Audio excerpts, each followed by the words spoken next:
একবার দারুণ একটা ছবি প্রদর্শন হয়েছে। ছবিটার বিষয়বস্তু ছিল একটা কাচের পাত্রে পানি। ছবি দেখে সকলের মনে হবে যে সত্যি সত্যি কাচের পাত্রে পানি রাখা হয়েছে। আঁকা ছবি প্রথমে দেখে মনেই হবে না। এক ঘুঘু পাখি ছিল। একদিন ঘুঘুটির ভীষণ তেষ্টা পেল। সে তৃষ্ণা নিবারণের জন্য চারদিকে পানি খুঁজছিল।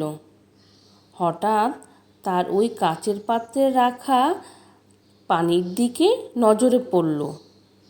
সে তাড়াতাড়ি উড়ে গিয়ে পড়ল তা একেবারে ছবির উপর, এবং ছবিটাতে ধাক্কা খেয়ে ডানামেলা অবস্থায় গড়িয়ে পড়ল সে মাটিতে।